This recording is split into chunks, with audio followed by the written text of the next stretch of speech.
Still a rev here. I'm exhausted. I got palpitations. Oh, Lord. Steelers pull off a win. The defense saves the day. Here we go. Well, I made some observations, and I see the game through the eyes of a coach. That's just how I see it. And I'm going to tell you guys what I saw. It's not so much, I see what's going on. A lot of the bad things that are happening to us are because Kenny Pickett just ain't ready. It's there to see. He's playing. He ducks into sacks.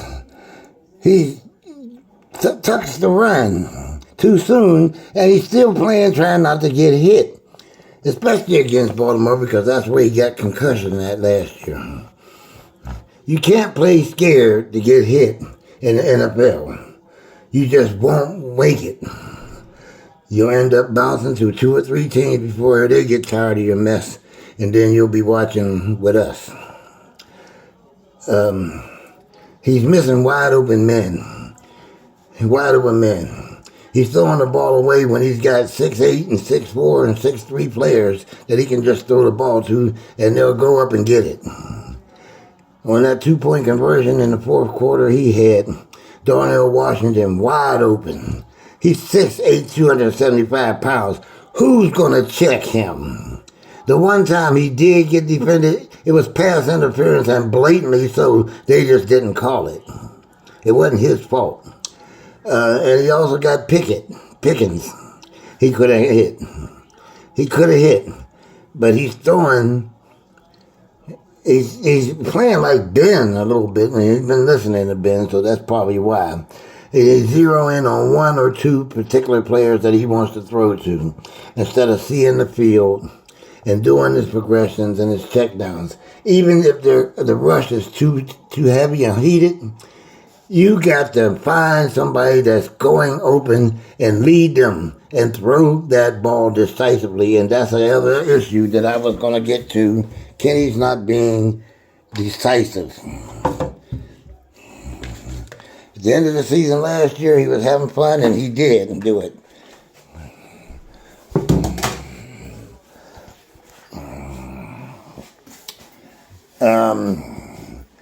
Even when he got the touchdown, they showed Canada, and he wasn't even excited.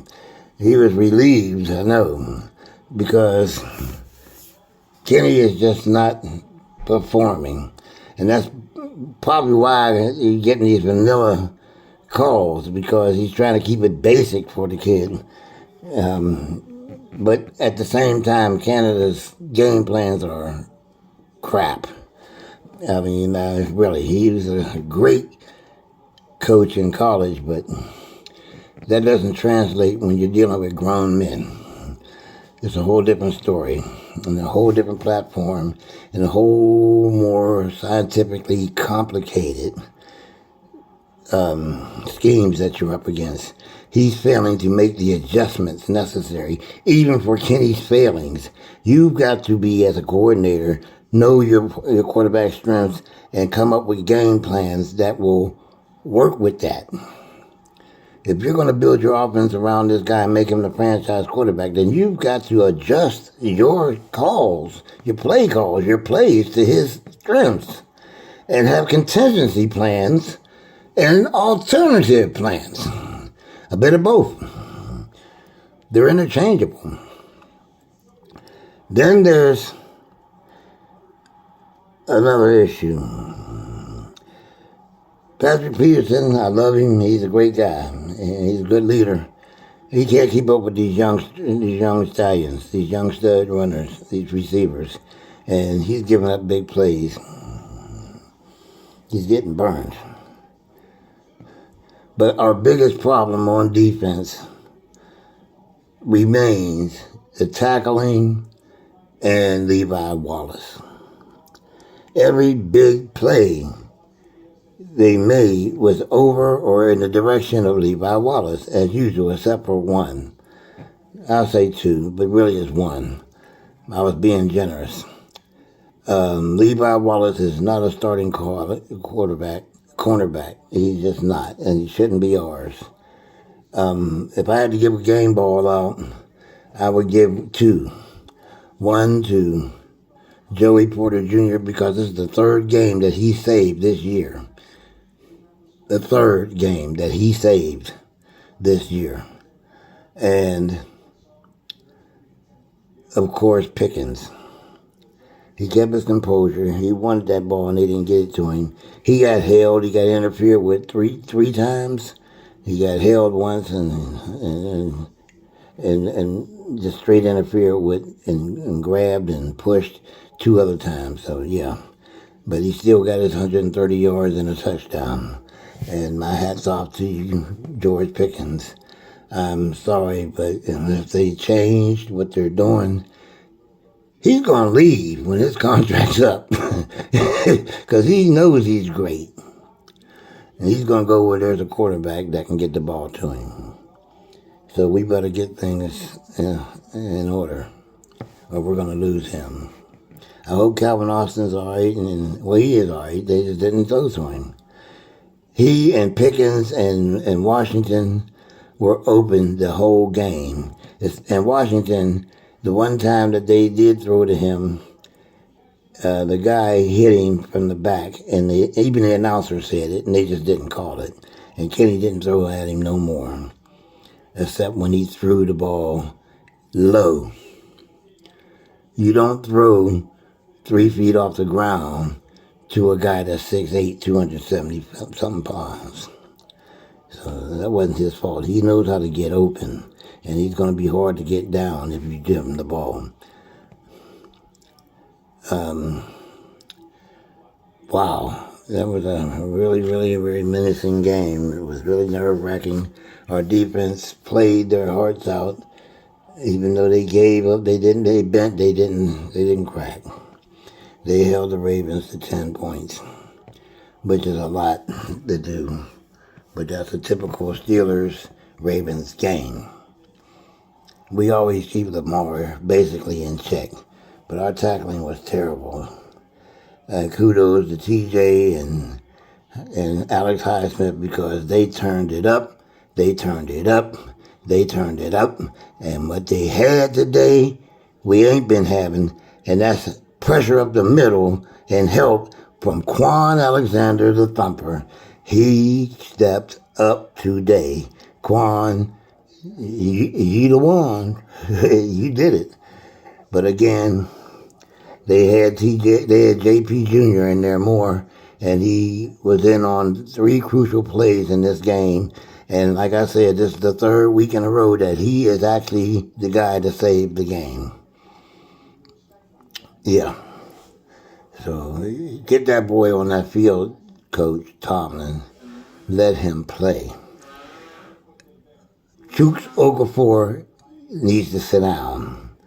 We got other guys that can block. Get them in there from the beginning of the week and during practice so they can get some kind of way of reading each other's skills and abilities. We have other offensive linemen that we've kept on the squad. Let them play. And if one of them get hurt, then Okafor can come back in. He's a penalty machine. He's a penalty machine. And he messed up a good play with a bad penalty. He's just not that guy anymore.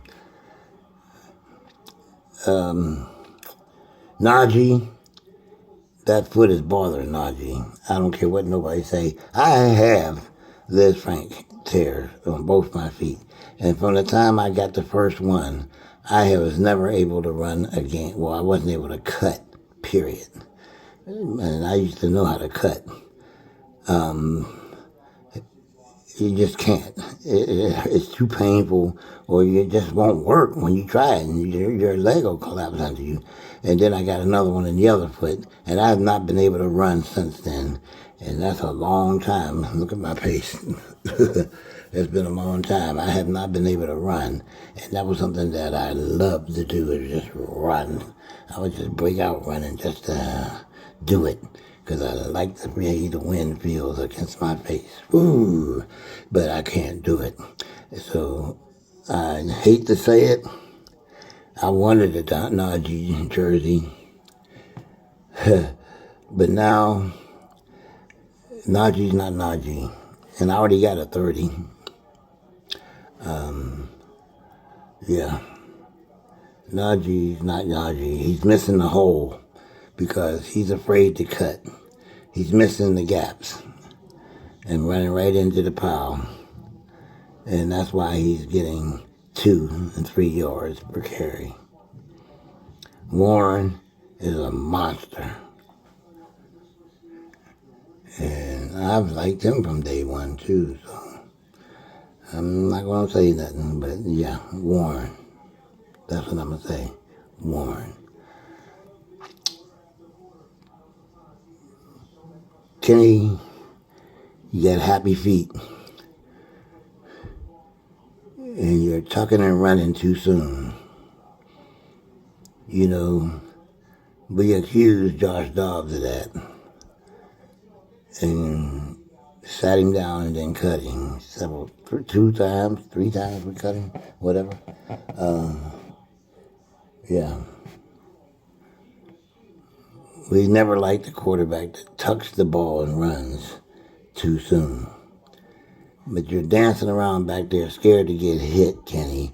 You're in the NFL. You're going to get hit. Lamar had to learn that, and he took the hit a few times today. But he got back up. You are an NFL player. Before you are in any position, I don't care what position you play, if you're an NFL player, you will absorb or experience being hit, Kenny. There's no red shirt to put on or nothing like that, don't hit me thing. You're in a battle, and you got to take the hit if it means getting the change to move and points on the board. And that's just the way it is, Kenny. I love you. You're from my school, and I like what you stand a chance of becoming, but you won't become that until you become more decisive. And you see these guys streaking, lead them with your passes. Lead them with your passes. You got tall receivers. In his glory days, Ben would have loved that. In his later years, it wouldn't have made a difference because Ben was so... Ben was... Anyway, Ben is the worst thing that happened to the Steelers in the 2000s, the late 2000s. I got to say it because he was after stats and he was about Ben, and he was not a team player at all. He wouldn't even talk to his offensive coordinator or his offensive linemen or his offensive teammates. I saw him frowning on the sideline because Le'Veon Bell was on his way to 200 yards. And he wasn't cheering. He was the only one wearing white and black and gold on the sideline that wasn't cheering, was Ben. That's what my rub against him is. He's scum. He's not a Steeler. He's not a Steeler. He's a Ben Roethlisberger. That's all he is. And I wish he'd shut up talking about them and suggesting anything, because he's not a team player. Don't be about the team now. That's how I am. When you jumped off the bandwagon, you wanted off, stay off. He was on the bandwagon. I just had to finally get that out because people didn't understand why I didn't like Ben. I didn't like Ben because he's not a team player. He wouldn't talk to his coaches. He wouldn't be on the sideline looking at the tablet and seeing where things are. He's looking up at the Jumbotron to see himself. He played for stats. And whoever was his favorite receiver got stats. That's what he did. And when he was hurt and knew he was hurt, he wouldn't sit down, which a team player would do. You know, I understand because I know we took a hard hit. We didn't want to go back, come out the game. because we scared the next guy out was going to do good as we did or better. But hey, Ben knew that he wasn't able to perform because of that elbow, because that's the first thing they do every season. Somebody would hit him in that elbow intentionally, and that was it for the season for Ben. He looked great until that, and the knee. And so there's that. I got my rant about Roethlisberger out. He wasn't a team player, and he was uncoachable, and he was getting paid an exorbitant amount of money that kept us from signing good quality backups. So if you hear this, Ben, shut the hell up talking about the Steelers. Go play golf, go coach girls, go do whatever you want to do. Pick your butt, do something other than discuss the Steelers, because you're not looking for them to succeed. And stay the hell away from Kenny, because we don't want you influencing. Now, back to the game. The game ball I would give out would go to Joey Porter Jr. and George Pickens. Those two deserve it. And I know that Highsmith and TJ did what they do. And there'll be plenty of games that they can get the game ball. But we need to spread this around. And it was rightfully earned by Pickens and Joey Porter Jr., who has saved 3 games in a row. And in a nutshell, that's about it. I mean, I could go on and on about some of the other play. Broderick Jones did a great job. Didn't nobody get past him. He did the damn thing. The kid is going to be a good one. He's going to be a great one. And if Kenny can see the field and go through his progressions and see the whole field without tunnel vision, Darnell Washington can be a top-tier tight end. Because he gets open. Wide open. You just got to throw it to him. Kenny, you got to be more decisive. And you got to hit whoever's available. Don't worry about your boy. Hit whoever's available and whoever's further down than 3 yards. We went through that 3-yard passing thing with Ben because he was mad that he couldn't throw 30 and 40 yards downfield. So let's do this right, Kenny. This is the Steelers, and we're about trying to win and whatever it takes. Today, the defense showed heart, and I love them. My next jersey is going to be some defensive player. Somebody on that defense. Other than that, that's about it. I'm glad we whooped on the Raisens, because I don't like them. I don't like them at all. We're out.